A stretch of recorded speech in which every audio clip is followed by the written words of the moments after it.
Hello students. इस video में हम लोग बात करेंगे about the unbalanced reaction and the balanced reaction. पिछले क्लास में हमने बात की थी कि जब मैग्नीशियम को बर्न करते हैं, that is in presence of oxygen, वो बर्न होता है तो वो फॉर्म करता है मैग्नीशियम ऑक्साइड। और क्लास में लास्ट में हमने ये देखा था कि ये एक अनबैलेंस्ड रिएक्शन है। तो हमें कैसे पता चला कि ये एक अनबैलेंस्ड रिएक्शन है? हमें क्या करना है, हमें जो भी रिएक्टेंट्स थे वो और जो प्रोडक्ट्स थे वो, उनके अंदर जो एलिमेंट्स के एटम हैं वो सेम हो रहे हैं कि नहीं हो रहे हैं, वो हमें चेक कर लेना है। ठीक है, तो आप देखिए यहाँ पर मैग्नीशियम है, एक मैग्नीशियम है रिएक्टेंट में, प्रोडक्ट में भी एक मैग्नीशियम है, मतलब ये जो है ये हमारा बराबर है। ऑक्सीजन जो है रिएक्टेंट में दो है, प्रोडक्ट में केवल एक है। यहाँ पर एक ऑक्सीजन की डेफिशिएंसी हो रही है। तो क्योंकि रिएक्टेंट में और प्रोडक्ट में जो एटम्स है वो सेम नहीं हो रहे हैं, तो ये एक रिएक्शन जो है वो एक अनबैलेंस्ड रिएक्शन बन जाता है। तो यहां पर एक बहुत काम की चीज आपको रिकॉल करनी होगी जो आपने क्लास 9 में पढ़ी थी। क्या था?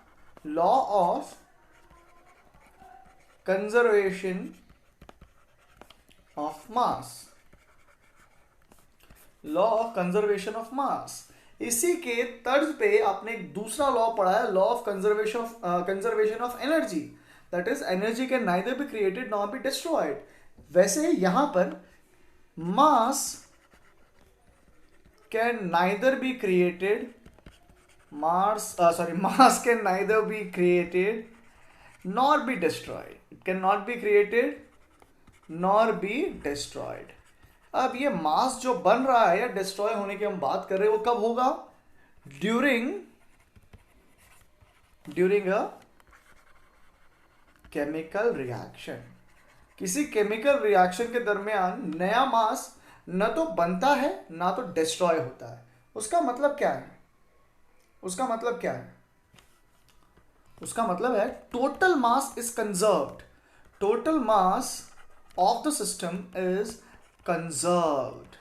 That means whatever the product I am getting, whatever the amount of atoms I am having in the product, that must equate or that must be equal to the amount of atoms or the number of atoms present in the reactant. That is number of atom is reactant. Just a minute. Yeah. Number of atoms in reactants must be equal to number of atoms in products. अगर ऐसा हो रहा है, अगर कहीं पे number of item of reactant and number of item in product same हो रहा है, तो ऐसे रिएक्शन को आप लोग कह सकते हो क्या? आप लोग कह सकते हो ऐसे रिएक्शन को एक बैलेंस्ड रिएक्शन। ये बन जाएगा एक बैलेंस्ड रिएक्शन। वहीं पर अगर ऐसा होता कि हमारे रिएक्टेंट के items, just give me a minute, हमारे हमारे जो रिएक्टेंट थे उसके आइटम्स और हमारे प्रोडक्ट के आइटम्स अगर इक्वेट नहीं करते, अगर सेम नहीं कहता होते, तो वो जो रिएक्टेंट होता ना, वो जो रिएक्शन होता, वो एक अनबैलेंस्ड रिएक्शन के नाम से जाना जाता है। ठीक है, तो आपको ये चीज पता चल गई कि एक बैलेंस्ड रिएक्शन कैसा होता है और एक अनबैलेंस्ड रिएक्शन कैसा होता है। तो हम क्या करते हैं, let us take an example and try to understand with the help of the example right now. So what I have got is, I've got with me this thing called as methane. I've got this methane. अब methane का हो रहा है combustion या combustion. Methane का हो रहा है कंबशन, और जब मीथेन का कंबशन होता है तो फॉर्म होती है carbon dioxide along with some water. तो लेट मी राइट इट, पूरा स्टेटमेंट मतलब जो वर्ड इक्वेशन होता है वो, इट इज फॉर्मिंग वाटर। ठीक है, अब मीथेन के लिए जो फॉर्मूला है वो है CH4, और कंबशन हो रहा है मतलब ऑक्सीजन की मदद से होगा, फॉर्म किया जाएगा carbon dioxide, that is CO2 along with water. Let us see if this is a balanced reaction or an unbalanced reaction.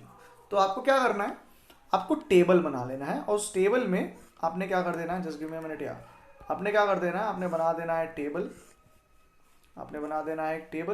जहां पर आपने एक तरफ आपके एलिमेंट्स लिखने हैं, एक तरफ आपको लिखना है जो आपके रिएक्टेंट्स हैं वो, और दूसरी तरफ आप लिख देंगे आपके प्रोडक्ट्स। चलिए, एलिमेंट सबसे पहले कौन सा एलिमेंट आ रहा है बेटा? सबसे पहले कौन सा एलिमेंट आ रहा है? आ रहा है कार्बन, फिर hydrogen,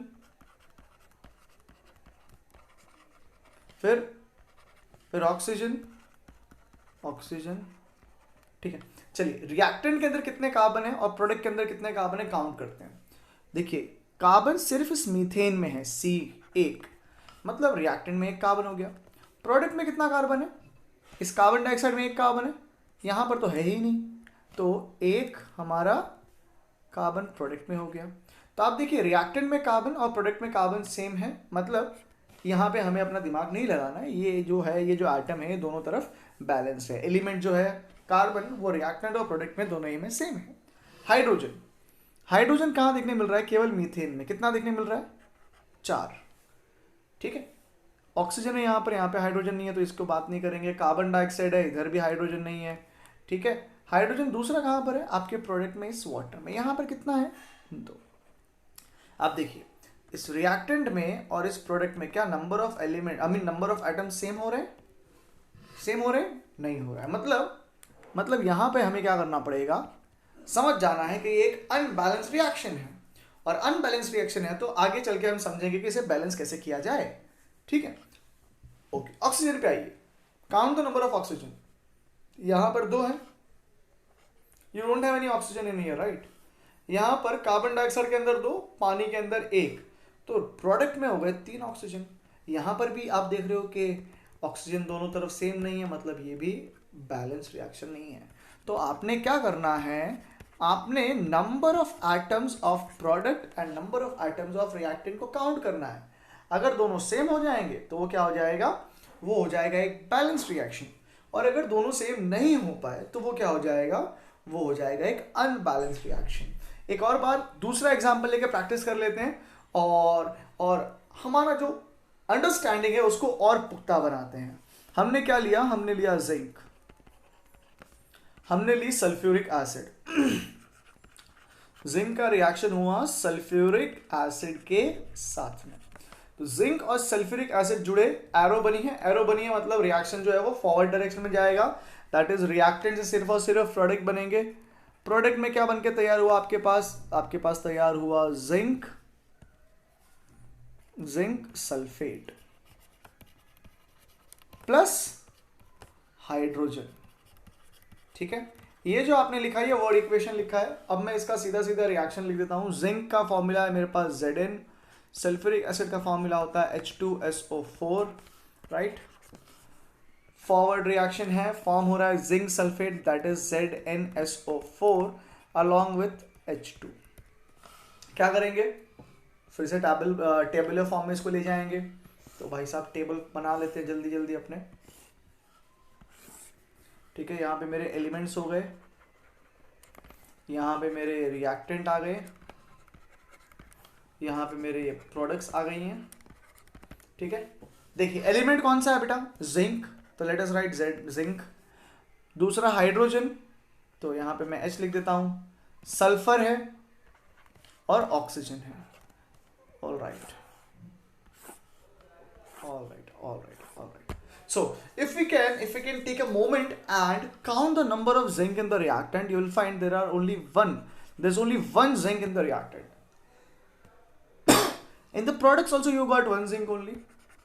So you can say reactant और product में क्योंकि zinc एक एक है, मतलब यहाँ पर सब कुछ अभी तक सही कहानी चल रही है, खेल सही खेला जा रहा है।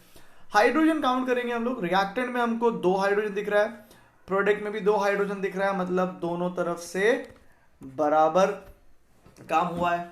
सल्फर काउंट करेंगे, रिएक्टेंट में 1 है, प्रोडक्ट में भी 1 है, 1 ये भी सही। ऑक्सीजन काउंट कर लोगे बच्चों, 4 ऑक्सीजन मतलब सारे के सारे रिएक्टेंट जो थे और प्रोडक्ट जो थे वो सेम हो रहे हैं, मतलब ये रिएक्शन क्या हो गया है? एक बैलेंस्ड रिएक्शन।